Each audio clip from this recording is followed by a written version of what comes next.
Alright. What's up, everybody? We are here with the Team Liquid Map Contest Tournament, and this is a highly recommended match that people have told me, go and check this one out. It's a fun back and forth game. Spawning down here in the bottom left side of Waterfall, it is Team Liquid's CLEM. One of the most dangerous Terran vs Zerg players in the world. One of the fastest young guns out there. A player you can never count out of the game when he's behind. And is very powerful overall. Now, his opponent in the top right is Ago's Laser. A player who is not of the same caliber as CLEM. But, oh my god, dude, when he powers up, he powers up. Laser is a player who can take more damage than any other Zerg because he is, at his heart, a greedy boy. So what do you mean, Pig? What do you mean he's greedy? No, I mean, like, okay, so here's the whole thing, and I always use a Laser as the example of explaining how damage against Zerg is relational. And it's contextual. People are like, what does that mean, Pig? What does it mean that it's relational? What I mean is a Laser is the guy who will not build Spore Crawlers even though he knows you've got Liberators coming. He is the guy who will skip the Spores against the Oracles. He's the guy who will try to defend 8 Hellions with just 8 Zerglings and his Queens. He'll really skimp on those defenses. But the thing is, because of that, well, where's his money going instead? It's going into more drones than any other player builds.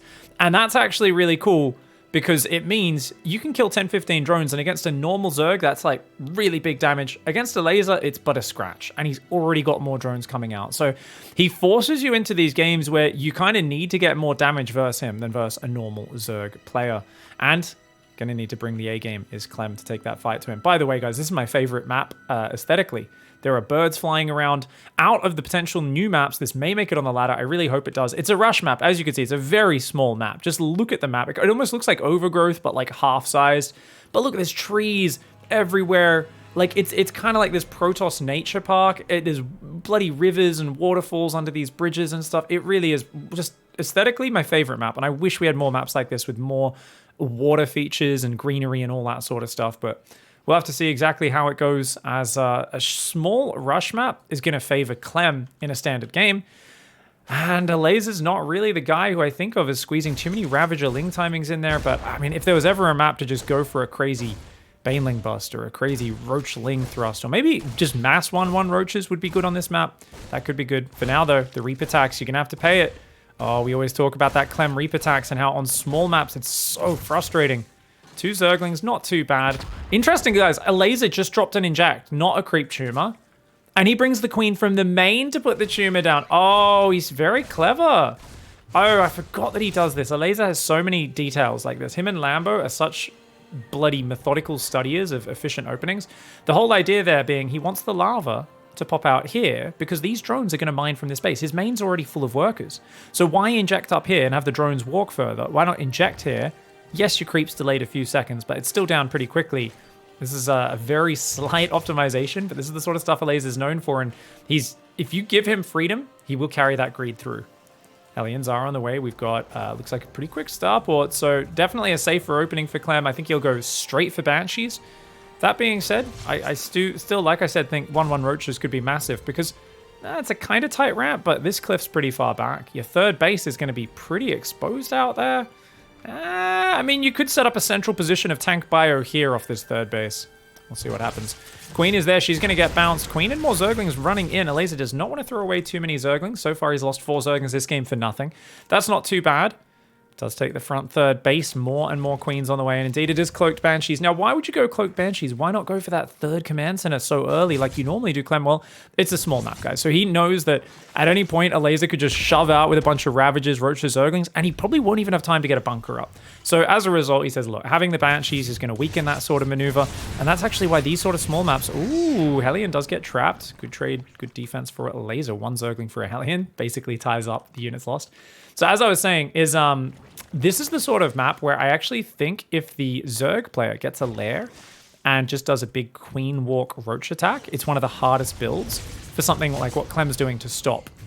I know it sounds kind of silly, a Queen Walk versus Terran, but if they're super reliant on Banshees, well, Hellions suck versus Queens and Roaches, and then if they're relying on the Banshees, well, guess what? On these really small maps, it's one of the rare times where, hey, these Queens could walk from here over to the natural pretty quickly across this bridge. And if you, as long as you have an Overseer, so they can't just, you know, cloak, it's an option. I don't really know how good that is in this matchup, but I'm thinking like kind of like the Alpha Star build, but with an Overseer could be very cool. And obviously the Lair's the last thing you add on to that push, just so you can morph the Overseer at the fight, basically. It's kind of the last little cherry on top of the cake. Banshee does pull back for now. Lair's on the way. We do have double Evo Chamber. Are you just playing completely standard, ELAZER? This is dangerous, man. I would not want to play completely standard on such a cramped map against CLEM. I feel like his attacks are going to be in your face real fast. That being said, second and third barracks not quite up yet. Double engineering bay. We'll be starting up the upgrades shortly. Hellions still looking for a bit of a poke. ELAZER'S creep has not really gotten out of control just yet, but I love the split on the queens. Look at that, guys. 2 queen control groups, one on the left, one on the right. Raynor taught us so much when he won his world championship last year. For those who have forgotten that, remember he dominated every single Terran player, Maru included in the early to mid game. Late game was a different story, but oh, he's going to get a big volley off. He gets 2 drones there, but the Zergling's going to get the punish. And he says, you came too deep. ELAZER ready to pounce on top, and he's lost so few workers. He's up 20 workers right now, guys. CLEM is in trouble right now, just economically speaking. The Banshees and the Hellions have not found much. And even though he was keeping the creep back pretty well, and okay, he does at least find some damage here, but he does lose one of the Banshees. He gets 9 drones. Guess what, guys? He's straight back up to 66. 5 more about to pop. He'll be back on 77.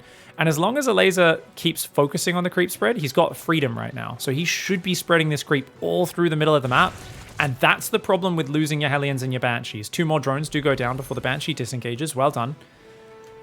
But yeah, if it's the lack of creep spread right now, which is ELAZER missing a very big opportunity. You can tell he's kind of like, okay, I'm getting Bane speed, I'm getting 1-1, I want to go for 2-2. He's going to go Hydras, I'm pretty sure. That's why that gas is missing, and that will help him engage kind of front on this small map. But where's the creep spread down the guts? ELAZER has just forgotten about his creep spread. He's spreading only this one tumor on the right side, and that's a huge mistake for a Zerg player. It feels like after dealing with the Hellion Banshee, he's just trying to hit all of his macro well, and he is hitting it perfectly. But now the creep spreads and the units are already on top of him. Banshee's going to start getting damage on the 4th base on the left side.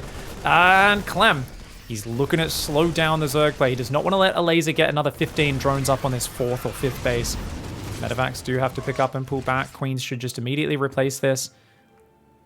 Back at home, tanks are building, and he's straight tank production is CLEM, and this seems to be the modern way of doing it. You might be wondering, why aren't people going straight Widow Mines? Well, the reason is so many people are playing Hydras right now. But guess what? ELAZER, always one to gamble or to counter the meta a little bit. He's going Burrow, and I think we're going to see an Infestation Pit and a Hive. Right now, I do think it's a little bit of a mistake for ELAZER, who's just massing hatcheries, by the way, to not actually have the tech going up. There we go. Infestation Hydra Den. So he is going to play ling-bane into Lurkers. So it's not ling-bane Hydra, but it's into Lurkers. Most players are playing ling-bane into Lurker or ling-bane Hydra. Either one of these is weak against tanks because tanks outrange those units. They do great splash damage versus the slower Hydralisks, Banelings, and Lurkers. Mass ling-bane, though, is really good versus tanks. And this is why CLEM, you see, he's not as aggressive as you might expect. If he had Widow Mines, he'd actually have Widow Mines out here. And he'd be trying to bait the Zerg into the Widow Mines. But in this case, ELAZER's like, oh, I can just swarm you with ling-bane. Like, you've just got these little marine poking squads, and yeah, they're annoying, but like, what can you do? Run in, focus down a few Zerglings or Banelings, pick up, pull back. You can't really do all that much, and actually a Baneling connects on a few of those marines on the left side. Does have to be careful. I don't know how that creep tomb is spreading on that invisible bridge shield, but who cares about the physics? It looks bloody pretty. And he's going to keep fighting on this beautiful orange bridge. Okay, denying the creep pretty well, keeping ELAZER trapped in his corner of the map. 17 more workers building, guys. ELAZER is a player who is just, he wants to have the ability to mess up a few fights. I play the exact same style. Me and ELAZER, I think, have the same thought process. He's just infinitely better than me, which is, I know I'm inevitably going to mess up some fights, but if I have like 100 drones, who cares? I can just build another army. And let's be real, I mean, this is what Raynor kind of popularized with the Lurker style. It allows you also to put a lot of static down because you don't have a lot of mobile anti-air. All you've got is your 9 queens, and these drops do get really annoying. But if you get enough drones, you can put more spores down, spines down, make it really hard for the Terran to kind of catch you out of position, and then you can afford to start throwing lots of Banelings in on all sorts of area. So we can see the creep now has moved across here. You can kind of see through the creep to the grass. Oh my god, that is actually really funky. You can see the river underneath just slightly, kind of. Actually, it's kind of bugged out. It shows grass underneath rather than water. Actually, I think that maybe there is I guess you can see the grass, you can't see the water. Anyway, let's look at the fights maybe, Pig? Pig, hello? Well, Burrowed Zerglings show themselves. Fourth base is cemented though. And this is weird, guys. CLEM, recently, seems to be learning from Maru and playing more slow late games. Remember, a few months ago, there was a period where we were casting a lot of games. Oops, that's a mistake. You always want to burrow your banelings in pairs. Single banelings doesn't make sense. Unless you have +3 melee. But even then, that's not going to one-shot Marines. So I think he's misclicked a few of these banelings. Anyways, nice baneling burrowed all over the map. My point being, CLEM was losing games because he was running out of scans in late game, and the lurkers were just kind of out, like hitting him in enough locations at once that he couldn't deal with the lack of detection. And that baneling up there will spot this coming. Another baneling on this round. He is actually, it appears to be that he's doing single banelings on purpose, something I've never seen before. I mean, it'll still do great damage. It just won't finish the units off, which is, of course, a little bit of a problem. You do want to try and... Oh! Ooh, nice hit, nice hit. And there's actually not enough space for all the Marines, so some of them go down. The rest do pick up and leave. And those Marines just sitting up there in their base. More command centers building. So as it is, you can see CLEM has started to adopt a little bit more of a Maru policy towards late game ZVT, where it's more about insurance. Banshee, depot wall, double tank on the high ground. Tanks layered all the way through the middle. And he's going for ghosts. And I think he'll start massing ghosts very soon. He's going to start adding orbitals, extra planetaries in between his bases in order to get extra scans up. So he's really trying to add some layers of insurance to his play, extra late game tools, rather than being this like overwhelming non-stop momentum beast in the mid game. I think CLEM's trying to round out his game by getting better and better at that stage. And this is something that gives Maru such strength in this matchup, because he does it even if he's behind in the early game. You never look at a Maru game and go, oh, he's just out of it, he's dead. Whereas if CLEM's way behind, you would be like, ooh, how will he get back from here? With Maru, it was always a question of, no matter how far behind Maru is, you're like, is the opponent going to be able to finish him? Because if you give him just a couple minutes, Maru will get back in the game and he will be way more efficient than you. CLEM hasn't had that same aura of late game invincibility, and it's definitely something where if he could build that for himself, it would be great. So there's a big kind of testing field right now. Adapter Talons has been morphed. The Lurker's looking for a bit of an angle there. You got to be careful, CLEM. Trying to pull to this left side. If you get in between the Terran and their bases, they can get in a lot of trouble, and all of his tanks have just moved to that side. Left side, Banshee tank defense, slaughtering these Banelings, though. Oh, easy hold here. Easy hold. Even though the wall goes down, that is not going to find anything. Easy defense there. Back in the middle, the Lurkers, they got in range. I think they might have cancelled a command center or two, but this one should survive, and with scans, looks like the tanks and the ghosts will be able to push these Lurkers back. Very nicely done by CLEM. Manages to hang on, and he's left some tanks on the right side, getting a planetary up there. This is really nice, because look at that. ELAZER'S like, sweet, let's change angle. He didn't realize, wait, CLEM left half his army on the right side? God damn, man. And he's going to try and find an angle in here. Maybe his best angle would be here, or actually just smashing the left ramp. Oh, Blinding Clouds! Oh, I didn't account for that. He Blinding Clouds 5-6 of the tanks. Runs in with the mass Zerglings. Uh-oh, army on the left comes down, but only a few Marines. This bio does survive. Oh my god, the tank count just got obliterated though. How many factories do we have? There's 3 factories, so he's got the ability to rebuild tanks very fast. I love that.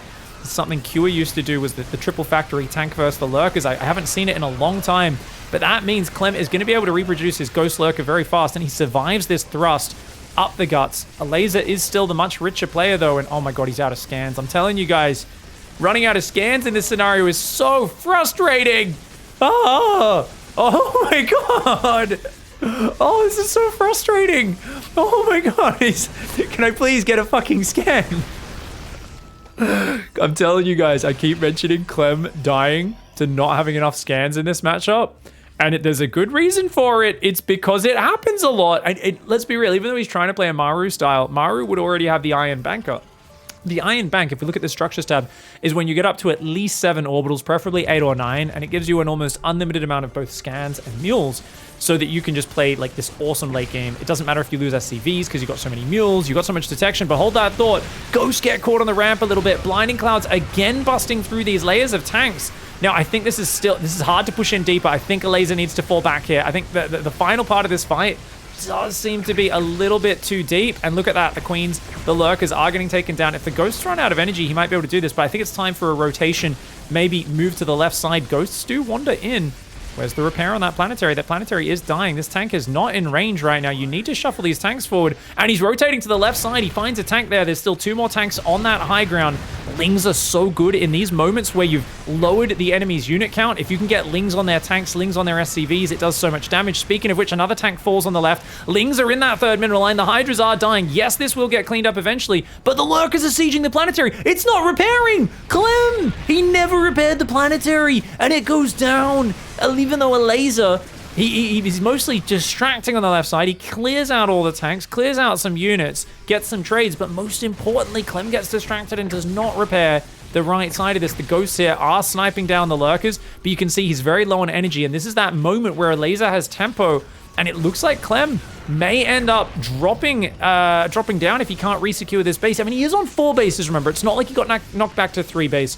If you're up at 15 minutes and you're knocked back to 3 bases, you're pretty dead. But this base is still fresh. Clem's still got a great work account. How many orbitals is he up to? He's got 6 orbitals. So I don't quite call that an iron bank, but it's almost an iron bank. The lack of scans is really a kick in the dick to him right now, though. Here comes another big wave of Ling, Hydras, and Lurkers. You know, it would be awesome if these Hydras had movement speed. If a laser hadn't forgot his Hydra movement speed upgrade all game. Oh my god, I just realized that's being the case, and he's coming in with what is mostly a Hydra attack. And oh my god, off creep. He realizes as well. We both realize at the same time. There's something so wrong about those Hydras moving off creep there. We were like, that doesn't look right. A laser realizes, he starts muscular augments during the fight, but that was a terrible engagement. Slow Hydras, not that many Lurkers behind them. The Ling's going in ahead of the pack, and a laser takes a terrible fight. I think this unit's lost tab was about 3,000 or 4,000 resources closer before that last one, maybe even better than that. Clem's going to counter push if he can kill this base. This is where he can start to, after being on the back foot for so long, do some damage. The Lings are going to come in. Ghosts do good versus Zerglings. The tanks on the high ground are in a killer position.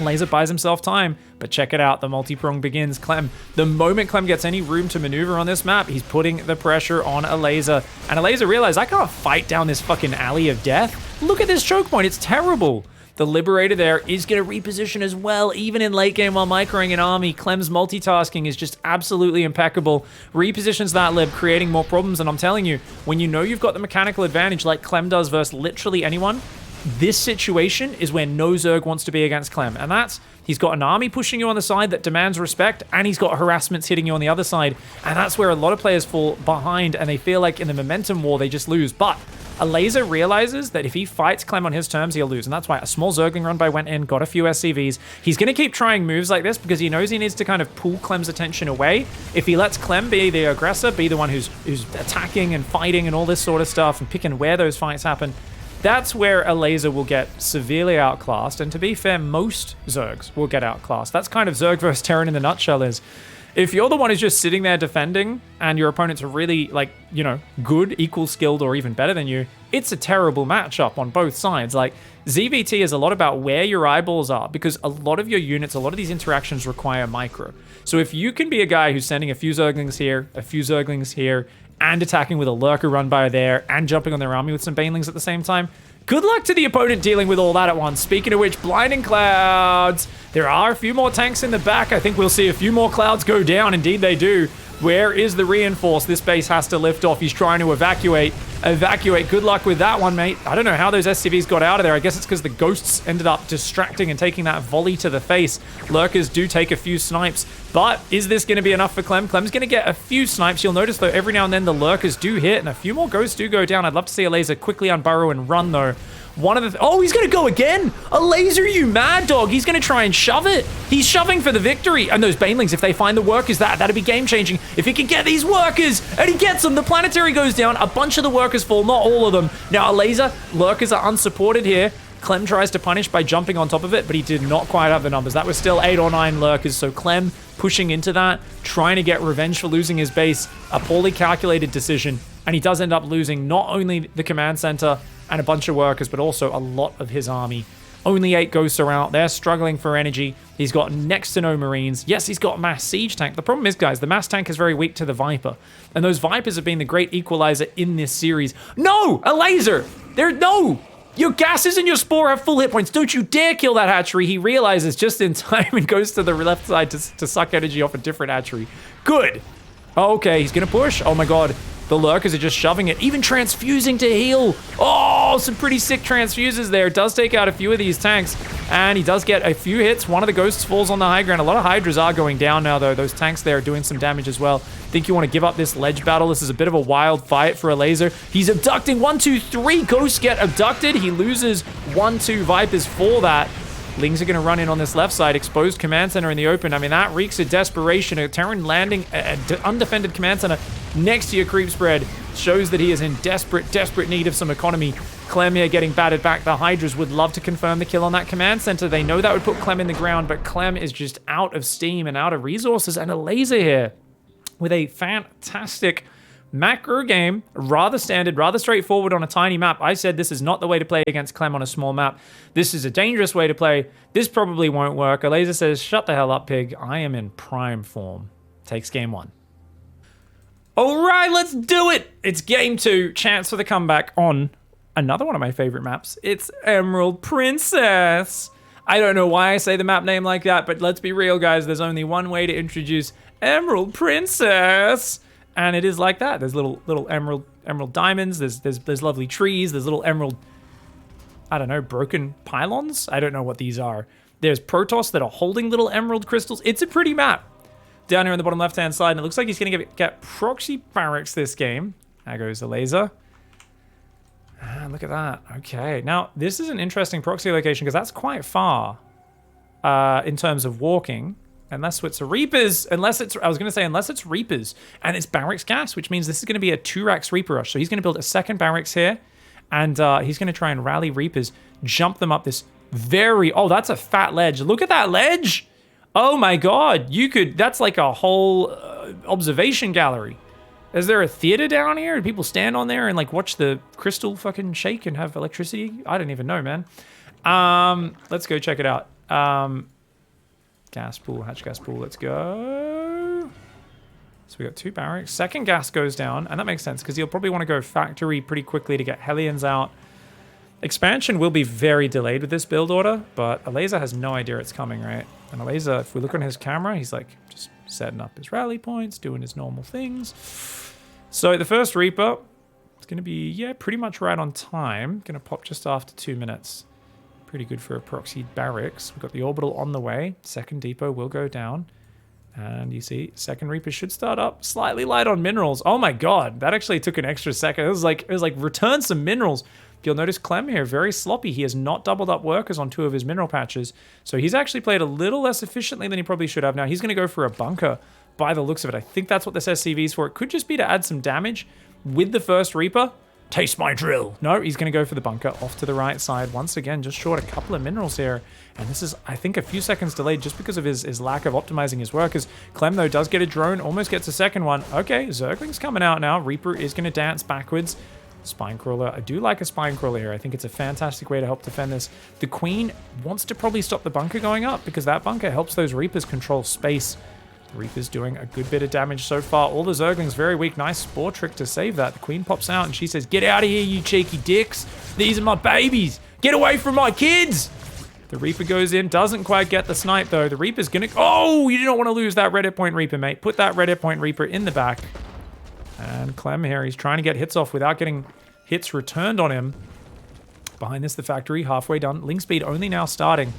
Really low drone count for ELAZER. This does not feel good for ELAZER in my mind. But maybe I'm looking at this through the lens of an old school 3-Rax at home. This is a proxied Reaper rush, which means those barracks will not be building when they come away. And oh my God, oh, he's taking a lot of damage here. A drone goes down. Doesn't manage to get a second drone. Nice grenade to kind of zone the Queens a little bit. And the bunker is going to get taken down. That Spinecrawler there, angling it out. SCVs, Iron Shrubs. Creep Tumor does go down. Pulling back to his main base right now is ELAZER. This kind of sucks for him. Command Center starts on the high ground. We've already got a reactor building. More Reapers are being committed to, but already up 4 SCVs and dropping mules. And now going for a starport as well. One of the barracks floats home. The other one, I think, will be lifting off shortly and also going home. And indeed it does. 2 Queens there. Spinecrawler here. I'd love to see that spine move up to this spot. Of course, it does take a while to root. For those who don't know, Spore Crawlers are very young. They're very quick to root. Spinecrawlers, on the other hand, they like to take their time. Reapers here could get surrounded by Queens, right? So the Queens from the north, Zerglings from the south. They're trying to kind of bait the Zerg into the open where the Reapers can fight away from the spine. Watch out with that drone. Oh, the Lings! A laser! Oh, he's trying to stop him escaping. Good micro by a laser. Oh my god, he got every single Reaper. Oh man. Let's just say, guys, there is a few Zerg protrusions going on right now. There is some turgid fucking spiky bits. Let's just say these little spiky bits on the hatchery are quivering in excitement right now because he was in a big spot of bother. Guys, if those Reapers, imagine 6 Reapers joining up with 4 Hellions. That's a scary force.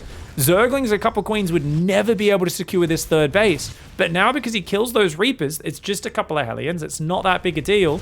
A laser can take his third base, which he so desperately needs. He can hold the drone key down and start working to that next step. This was a necessary victory for the Zerg player.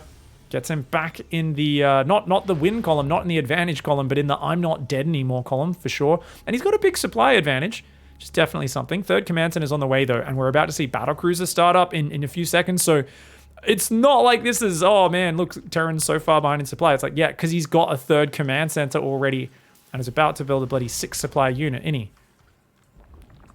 If anyone can come back from here, it's a laser. Macro in the face of everything. He does not get distracted. He does not get distracted from how important those drones are.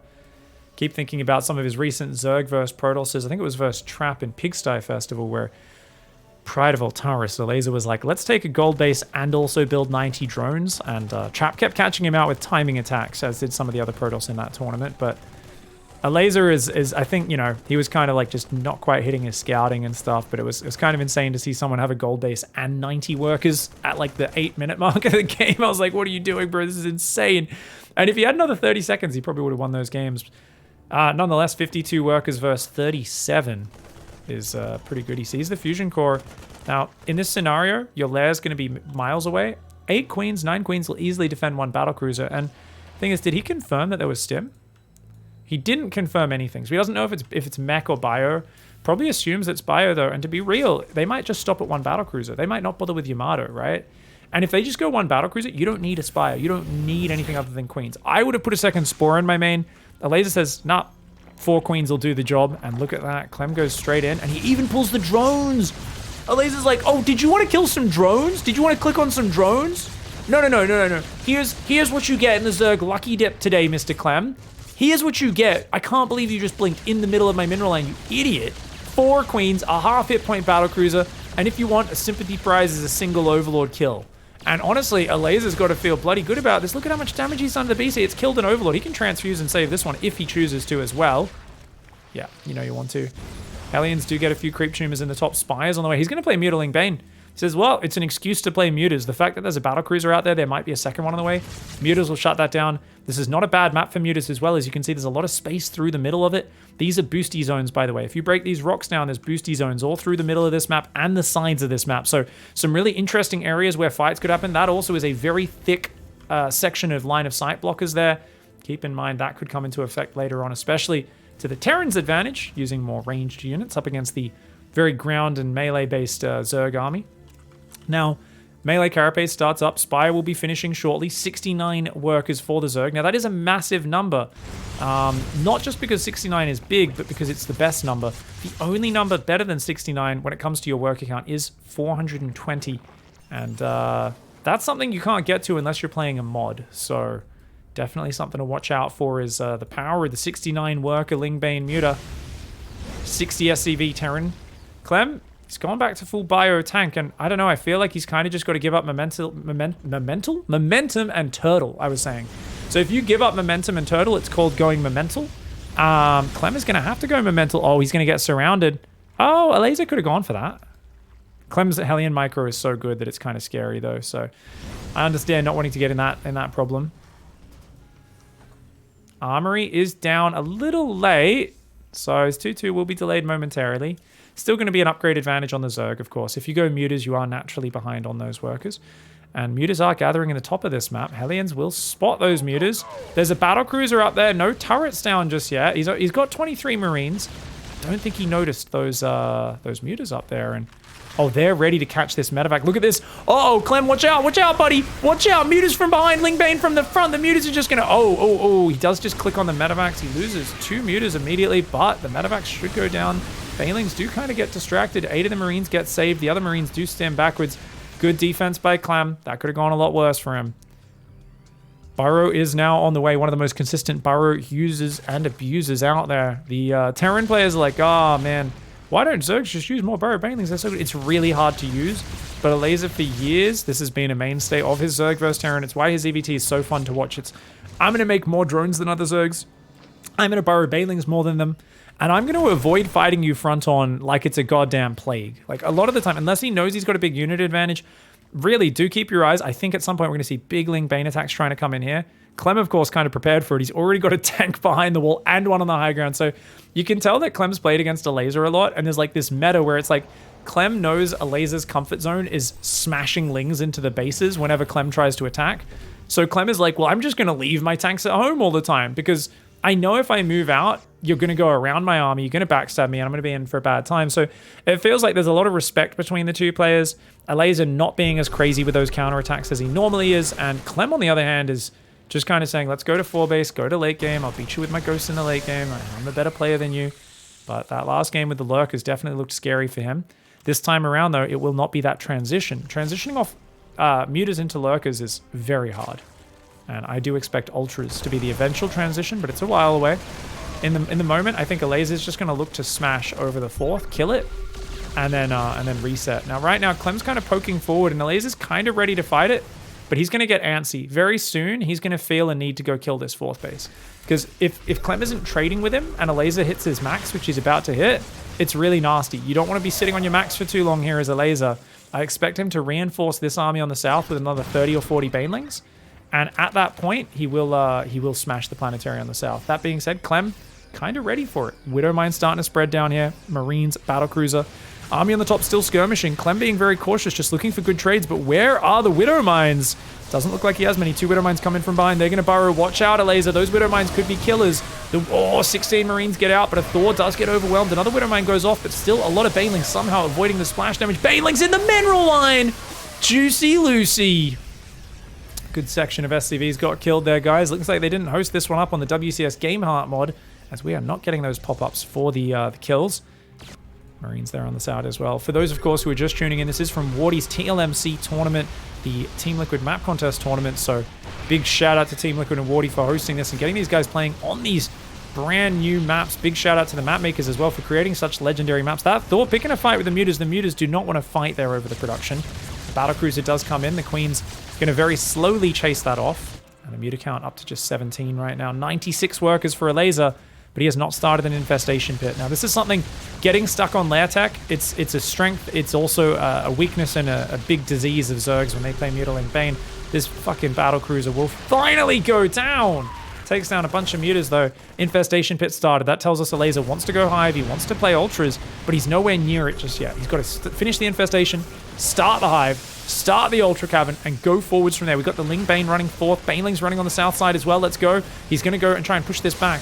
CLEM, he says, where are my Widowmines? I've only got a tank here. Mutas from behind. Banelings on top of the Marines, getting very close to them. The mutas being a little bit too cautious. I'd like to see them finish that Thor off, and they will do so. CLEM looks like losing a lot of units here. I mean, there's a lot of Banelings going down. These fights aren't necessarily directly cost efficient for the Zerg, but compared to what you expect against Terran, which is always to be behind in the units lost, I think this is a very good units lost tab. He gets more SCV kills. He's only down 3,000 units lost. A problem here is he's a bit slow to respread his creep on this north. He was so ready to counterattack. He didn't replace the creep immediately. His creep on the bottom and the middle is also being pushed back. So every time CLEM clears creep, he opens up areas to get good fights in the future. Random individual burrowed Banelings. I'd love to hear ELAZER's thought process on this. Is it just because it's less of a commitment, the individual burrowed Banelings? I feel like the pairs where you can just pop 20 Marines with 2 Banelings is still the better way to do it, but he seems to be thinking differently. Ling-bane in the bottom. He's already got a trap there in case the army pursues him. Army pushing down through the middle. Not that many Widowmines out forwards with the attack. The Medevac's looking very exposed. Mutas are going to jump on top. Bad fight here for CLEM. All of his Medevacs get caught out. Uh-oh. Notice how the Marauders try to stand their ground and tank the Banelings, but the Banelings ignore them. ELAZER, he is laser focused on those Marines. He knows that's where the damage lies. Oh, spready. Oh, Widowmines do take out some of those, but the Banelings and the Lings do avoid the massive hits. He's going to continue on in here. The Mutas will take out that one Widowmine before it fires, and they're going to have to fall back. The Lings and Banes on the ground have gone down.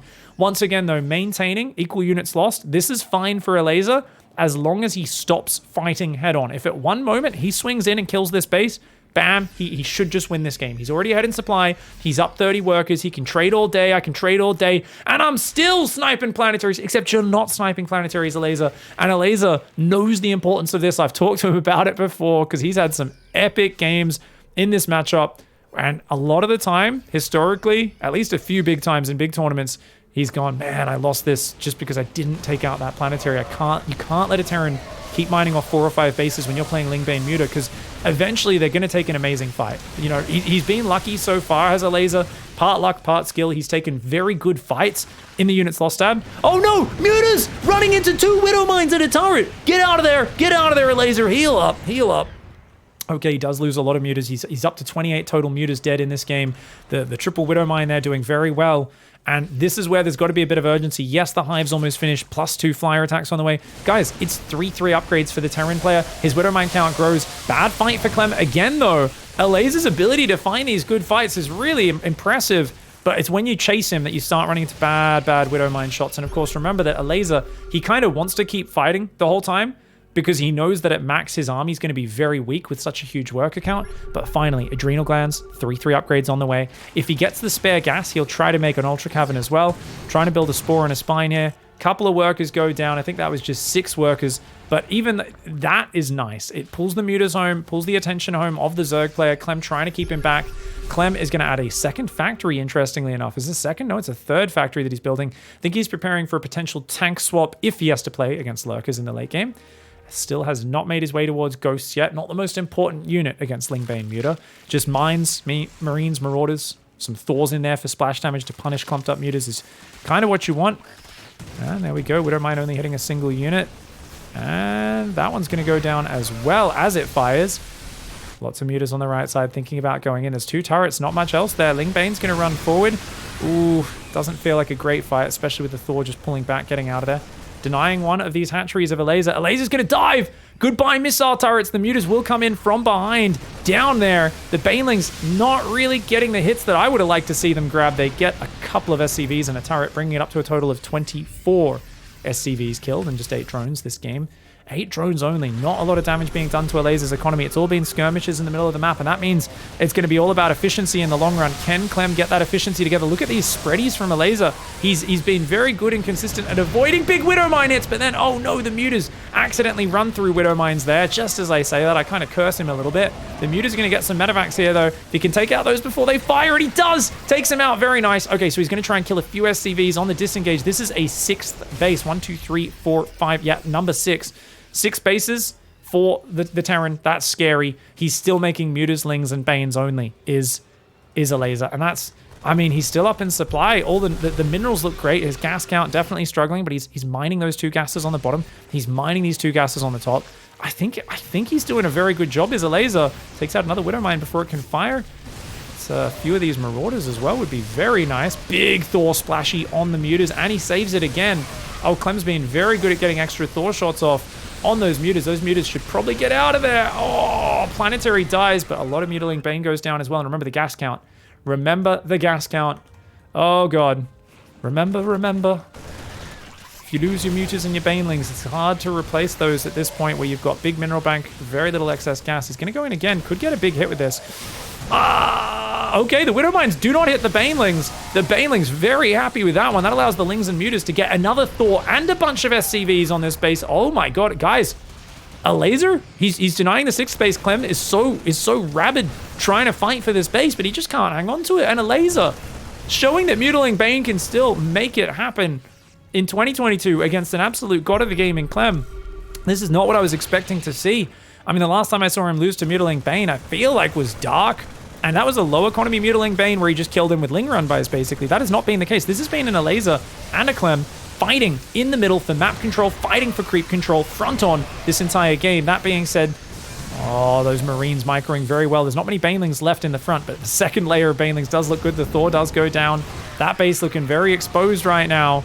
And click the turret with the banelings, baby. Oh my god, the mutas are continuing it. He wants to go deeper, deeper, deeper. Kitty, kitty, kitty, kitty, kitty. Kitty, kitty, kitty, kitty, kitty. Oh, that could be it. That could be it. I think Clem is losing way too much economy now. He's losing even more SCVs here. Yes, a lot of mutas just died. But guys, we'll bring up that workers loss tab in a moment. He's even attacking the command center, which has been forced to hide 5 SCVs inside it. We're up to 46 workers killed for ELAZER. Only 8 for Clem, 103 drones to 56. The question is, are those bases still mining? Down to half. That base oversaturated. This base, still got a few more minutes at full mining. About 2 minutes. This base, he needs to get workers on that, and he needs to secure this one. He's just killed his own creep tumor. He'd accidentally blocked that expansion with his own creep tumor. He's cleared it up as ELAZER in the midst of all the action, but he hasn't had time to replace it. It's small mistakes like that that can cost you big, because even though he's way ahead economically, his income will scale down drastically if he can't secure new bases and get them out there. Clem still has roughly equal army supply. He's still trying to force ELAZER into bad fights. I do think he's a bit light on the Widow Mines, though. I do think Clem needs to get more Widow Mines up front and center. You can see he's focusing on them now. He does, of course, have 3 factories pumping them out. He's still trying to add Thors, which definitely necessary to have a Thor in the fight, but they're a very expensive unit. And for actual damage output, if the mutas aren't clumped, they don't do much. So it's more important to have more Marines, more Marauders, and Widow Mines are actually the real damage dealers. The Thor is just there to do the splash damage. Speaking of splash damage, have you heard about our Lord and Savior, Splashgasm Widow Mine? Those mutas, thankfully, are going to pull back and get out of that. They took a Widow Mine and a Thor shot. A bunch of banelings went down in that last one as well. Units lost tab is now 14,000 resources in the favor of Clem. Obviously, ELAZER taking sloppier fights as he dives deeper here, but oh man, loses a lot of mutas running in there. Where is his ling-bane? That he's trying to rebuild the count right now. Stop the push, stop the count, says ELAZER. Oh, Clem, I think he's manually retargeting that Widow Mine, the mother trucker. ELAZER was trying to set that mine off so the rest of his ling-bane could come in, and Clem would not let it go off. He had the Widow Mine selected, and he was changing targets with it. Oh my god, he used that Widow Mine to buy himself space, and I thought ELAZER was going to crash over that army. As it is, he does push Clem back momentarily, but then the baneling count's low. Clem pushes back forward. This is a real seesaw push and pull battle. Remember, it is now 3-3 upgrades and has been for quite a little while with the adrenal glands, so the ling-bane does a bit better. It's not those 2-2 trades from earlier, but it is still muta ling-bane. It's not an efficient composition. That being said, the blocked base up. He still has only now transferred workers down here, though. I'm telling you, ELAZER could have been at 3,000 mineral bank right now, so that bank is now gone. It's the same supply differential, but the bank that he's had all game up to now is gone. This tells us things might actually be turning in Clem's favor. He's got 69 workers. That's a good economy for a 6-base Terran who's about to secure a 7th. Clem has weathered the storm, and yes, this base got denied, but it was base number 6. It was not base number 4. It was not base number 5.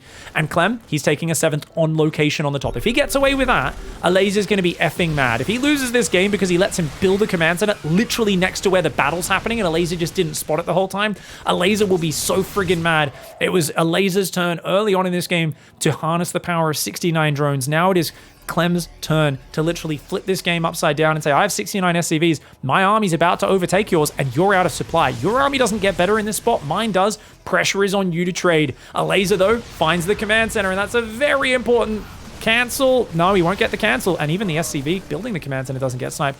Mutas are gonna have to go for a flyby. You invest in 22 mutas this late in the game, they better go kill some shit, and indeed he will. Finds a missile turret, picking off some SCVs. He's got to make sure he doesn't lose these. What's in the main? Oh, ow, fucking shit, man. Does get the Widow Mine, but look at that. Picks up the Thor, pulls it back to even more Marines, and oh man, ow,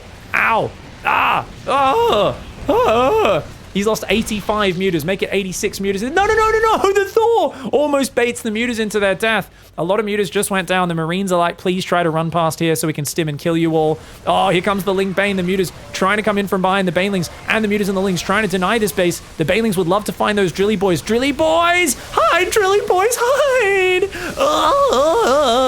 That is the sound effect of a whole lot of workers that just wanted to drill those minerals, but they ended up taking an unwanted trip to Dicktown. The command center gets sniped. The muta's taking it down. ELAZER with a fantastic snipe. 100 drones versus 45 SCVs. Guys, I have missed this type of Zerg versus Terran. Where has it been? Bring it back, please. This is so much effing fun watching Muta ling-bane versus Bio. The supply count seems so good for the Zerg, though. Clem, though, forcing a fight when there's no banelings. And remember, mutas might seem like they're good units, but oh, he has just enough lings rallying in to support it. It's 3-1 mutas now as well, so their upgrades aren't as bad as they were earlier. A quick unburrow micro to stop his Widow Mine wasting its shot on the Overseer. It ends up getting 13 Zerg Zergling and Baneling kills. Who does this in the midst of a late game battle? Clem, slow down. Somebody chop this kid's hands off. They're too fast, man.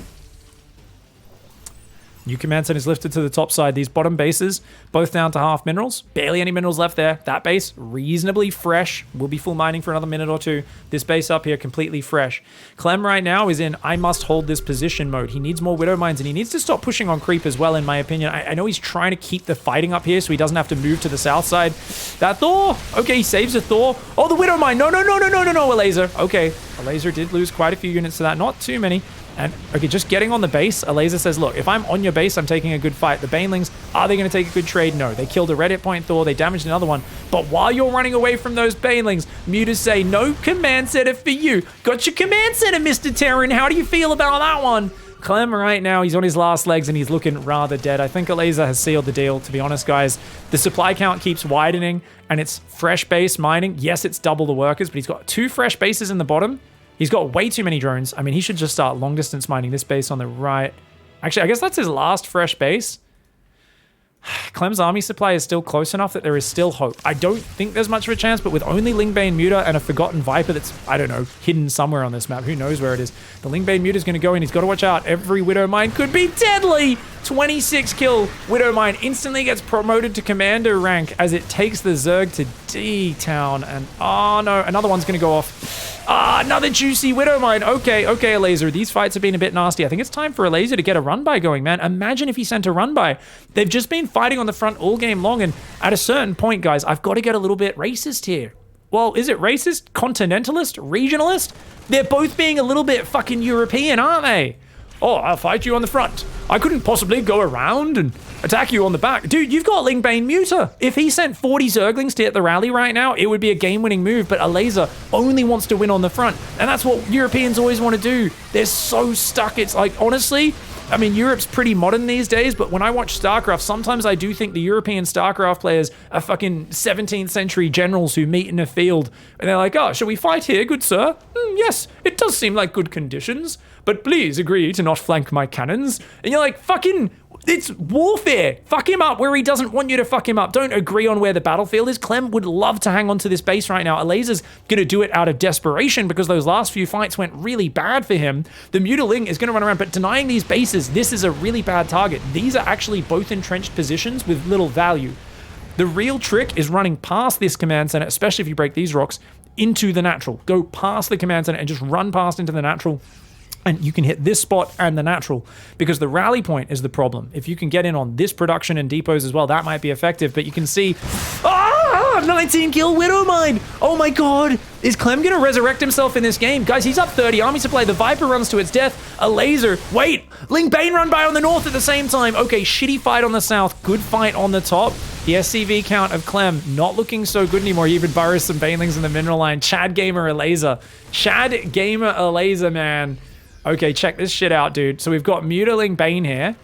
They're gonna fucking, I mean, he's got to get rid of that sensor tower. To be honest, that sensor tower is giving way too much info for Clem. You can see he notices well ahead of time whenever the units come down. The burrowed Banelings do get scanned. Clem, a very wise boy.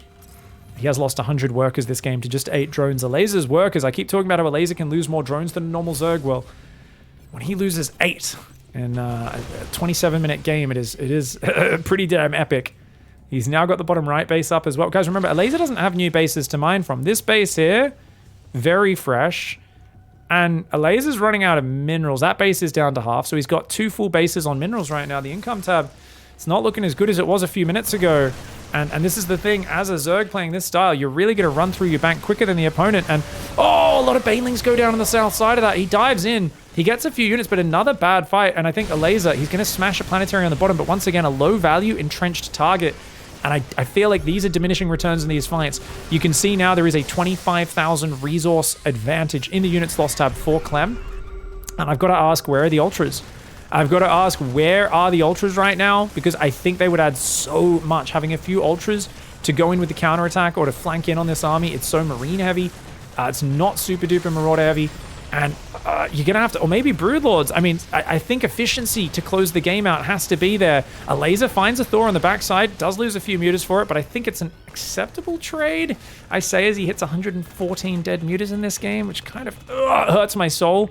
If a laser had even one more base on this map to take on his side, I think he'd still be able to keep out scaling Clem. But right now, Clem is the one who's up in army supply. We've got, what, 19 mutas. Ooh, Widow Mines in the open. Definitely want to pick those off with your Overseers if you can. Your Mutalisk Overseer squad. Lots of ling-bane. He's going to try and clear up some areas. He will get that one. He'll take a volley for it. Thor says, get out of here, you dickheads. That is literally what Thors say to Mutalisks, for those who don't know. They kind of disrespect Mutalisks, but because there's so many Mutalisks, every now and then the Swarm gets angry and turns and does kill Daddy Thor. You can only swap them so quickly. How many Thors have we got in this game? 4 Thors, 7 Mines, 10 Marauders, 53 Marines. The game's going to slow down for a moment as both players lick their wounds. I mean, Clem is building another command center. I don't know if that's the right call because there's only so many minerals left, but I guess he's basically maxed, so why not? +2 air armor is on the way. More Banelings making. Muta's just looking for pickoffs.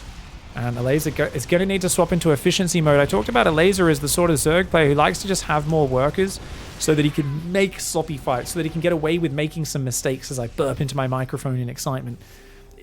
At this stage, you can't do that. There's no more of the map that you can take. Having 95 workers is just not worth much right now. In fact, he should probably start throwing away a lot of these workers. He loses 1, 2, 3 Mutalisks there. This is not doing well for ELAZER, and killing this base would be worthless. It's 2 mineral patches. It's 400 minerals. This is not worth Banelings. This is not worth it. ELAZER, do not go in there, mate. Do not. Okay, he thinks twice. He realizes it's not a good idea. Oh, Baneling! Wait. Oh, my God. Oh, ELAZER's like, please step on my Banelings, Daddy. Please step on my Banelings. Oh, shit. Clem does not want to. He's like, I'm not that comfortable with that. Why are you talking like that? It's weird. ELAZER's like, please, just step on them. Step on my Banelings. And he's setting a pre-spread off up there. This base is going to go down. This is actually quite an important base. That's a good muta attack. The Marines will run up to save it. There's still Widow Mines peppered around this map. He's got to go deal with these Widow Mines that are on his rally. Here we go, guys. Oh!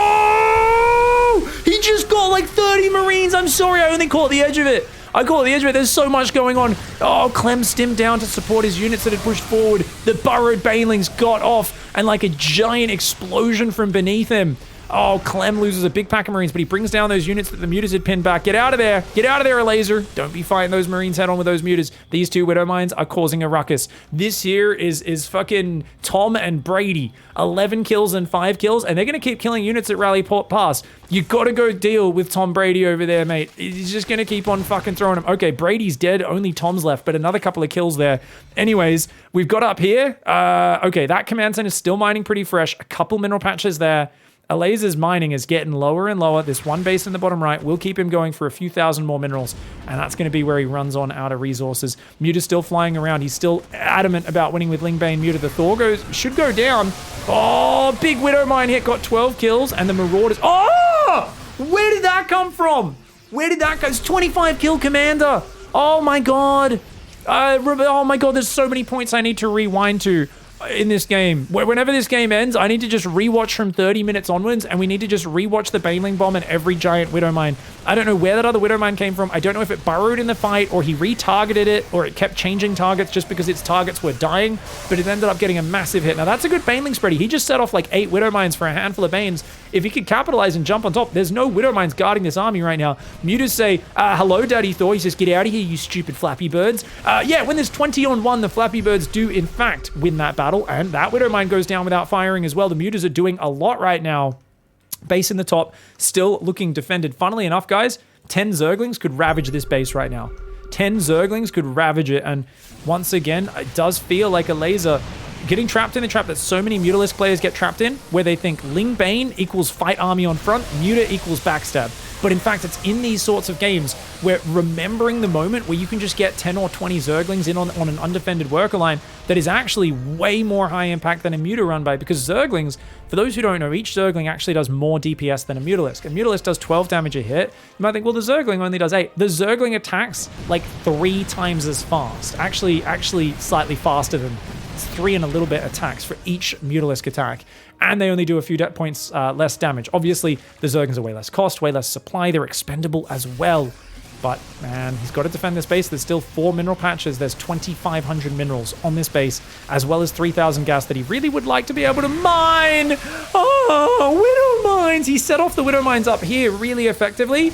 But, God, the other Widow Mines got some big hits. They got some big hits. I mean, obviously, it's all about the balance of probabilities, guys. And you can take 1 or 2 bad Widow Mines as long as the other ones are being negated. And that is huge. That is huge. A laser there. Okay, Muta's... Oh, another Widow Mine does land on those Zerglings. The Muta's not quite able to close it out. But look at this supply advantage, dude. Look at this supply advantage. Just don't get ahead of yourself, Elazer. Elazer's always so close to, like, cracking Clem and just overrunning him. And then he's like, I can't quite chase into it. You know, there's too many layers of defense. This command center is literally burning down, and he's like, I can't spare the minerals to repair it. It's like, what? Just 1 square of toilet paper. You can... No, I can't spare it. I can't spare it. Clem realizes every mineral is like... He's like, I can float my main down there. There's so little minerals left on this map. It's literally not worth repairing my burning command center. The turrets will go down, and finally this base gets found and taken out. And Clem is like, man, I can't believe I got away with mining as much off that as I did, to be honest. Laser probably a little annoyed he didn't find and realize that it was undefended earlier. There's a couple more mutas here. He's got 27, though, which is a very scary mutalist count. You can see the main base command center is going to float over here. We'll take out a few of these depots on the way out, which is actually lowering the max supply count and capability of Clem. Killing depot is actually potentially effective at this stage. 6 infestors are on the way to spend his gas bank. That's sick. Does spread the ling-bane. Oh, he picks up the Widow Mine and saves it because his name is Clem. And he says, look, mate, I know you guys grew up rich in the land of limitless Widow Mine bioproduction. But, sorry, guys, I invested all of our money with a really trustworthy guy called Bernie Madoff, and he made off with the cash. Every single unit needs to be saved. Scrimp and save, because this is it. This is literally it. I'm not going to be able to rebuild this army. Every Terran unit is sacred. Every Zerg unit is sacred. Another Overseer, another Widow. Mutalist does go down to that Widow Mine there. The Muta's dancing around this map, trying to deny this single mineral patch. There's 50 minerals left. The players are fighting over 50 minerals. What are they? They're literally, it's a whole bunch of starving Terran and Zerg here on Emerald Princess. Someone rolled a fucking skittle down the hillside, and it started a stampede. That's essentially what this game is boiling down to at this point. They are fighting over control over scraps. There is so little left for them to eat up on this map. Elazer still with a massive supply advantage. Clearly he's won this game until you remember 92 of his supply is in drones. And for those who don't know, little crabby boys with their pincers, not the most effective combat unit. Did you guys... Oh, he's got the Infestor Flank. Infestor Flank! Oh my god! He lands some big fungals. If he can hit the Medivacs again, that could be huge. He doesn't really care about the Infestors. He just cares about killing a lot of these units, and he does land some pretty big fungals. I kind of wanted to see him burrow and come in from behind. Where's the Overseer? Where's the Overseer, mate? Oh, okay, does get that Widow Mine. Does get that one. Watch out, the Infestor's very weak to Marauders. Ow! Man. Oh, he's got drones in the army. Crabby Boy's being forced to fight. Uh-oh, Crabby Boy's not going to be the most effective. Fungal's really good. Just run away, run away, run away. He's got to just buy time, because those Infestors are so value at this stage of the game. After using the least cost-efficient composition, being down 30,000 resources in the units lost, finally Elazer's like, you know what? I'm going to build some bloody Infestors, bro. And they could change that story of inefficiency massively. Still 1,200 minerals, roughly, maybe 1,100 to be mined, as well as 2,000 gas in the bottom right, but it gets denied, and with it, a lot of drones will go down. Of course, Burrow is going to try and force out a scan. He does have a scan available. Top right, top left base, though, goes down, but he's mined out most of the minerals, so I don't know if he minds losing those SCVs there, Clem. Get the Widow Mine. Uh-oh. Does get the shot off. Hits the Overseer, though. Doesn't actually kill anything, just damages it all. And going to take out the Planetary and so on as well. Overlord's pulling back. At this point, guys, Elazer's income is 400, 500 gas a minute. He cannot replace any units. He should probably try to long-distance mine these mineral patches, and deny this base would be huge. Anything he could do to deny the bottom, because otherwise that's going to be money for Clem. Now, if you take out the production, is that money really worth anything? Not really. He's going to go for the orbitals, the production, start to kill the infrastructure, and Clem's going to have to like rebuild depots from scratch. So even if he mines this minerals out, it's basically army versus army. So we've got what? 5 Widow Mines, 30 Marines, 2 Marauders, versus 32 Mutas, 5 Banelings. And actually, guys, if he kills the orbitals, there's no scan. Burrowed Banelings should win this game. But he's only got 5 Banelings. He's only got 5 Banelings. So he actually doesn't have that many. He still has 5 Infestors. The Mutas actually take a ballsy fight versus the front-running Marines. Kills, I think, 7 Marines for a hand for 4 Mutalisks. Which is not too bad a trade, actually, funnily enough. And There are still Widow Mines down here. But yeah, guys, if he gets... I mean, the thing is, how do you deal with Fungal and Banelings? I think a laser should be able to close this out. He's up 30 army supply. The thing is, because your army is so fragile, right? Like the 35 Zerglings and the 28 Mutas get obliterated if they get hit by just like 1 or 2 good Widow Mine hits, and then the Marines will just gun them down. So there is hope for Clem as he tries to reinforce this bottom right side of the map. But man, I gotta just say, keep in mind, this was 100 drones versus like 50 for a while. A laser was denying the 6th base repeatedly, hammering him home. The fact that Clem just kept microing and getting overrun and microing and surviving and retaking these bases on this top left is so impressive that he's found himself into this position. I do also wonder though, if a laser transitioned into like Ultra Infesta earlier, would he have just wiped him? Would he have just overwhelmed him? Muta's dancing around. Unburrow the drones! Join the combat, lads! Picks off a depot. For those who don't know, Mutas regenerate very quickly. Check out the regeneration down there in the bottom right side. Infestors coming forward now. You don't want to show these Infestors, but you want to try and bait the Marines. And oh, Fungaloo! Electric Fungaloo. It is, of course, his favorite song, Elazer. And he's going to try and go for the other Widow Mine. He does get it. He's only got 3 Overseers left, so he doesn't want to lose that one. But oh, the chain! The chain is there, and it's good, and that should seal the deal. He lands a Fungal on all the Marines, overwhelms the Krabby Boys, come in for the finish. The Banelings ecstatically explode all over the SCVs, and oh my god, a laser getting a 2-0 victory over Clem. Incredible. That is an incredible finish. We've got to double check though, guys. We have to go back to like 30 minutes and catch the Baneling bomb because I only caught the pieces. I caught the chunks. We need to watch these two boys. This is, of course, Sherlock and Holmes over here. And man, they were hanging out for a bloody while. Sherlock and Holmes. For those who don't know, Zerglings pop in pairs, so they often have a first name and a last name. Bob Smith, Sherlock Holmes, that sort of thing. But yeah, because they're kind of like twins, you know? They're kind of like twins, and they wanted to fight together, you know, take down the enemy together. Very romantic, some would say. Others would say kind of insane. So the army went down, and he's going to push forward one more time to the south. And when he does, he's then going to stim the bio down. And I want to check the Marine count. So check it out. Yeah, he goes down, and then Elazer's going to jump on that army, and he's going to stim his units down. This is it. This is it. Do-do-do-do-do-do. Let's watch the Marine count. 53.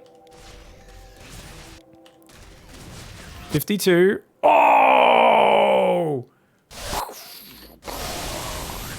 Oh, 20 Marines with those 2 Banelings. I'll tell you what, that is a perfect hit. And this was right at the point where, remember, a laser just lost like 7 fights in a row in the top left of this map.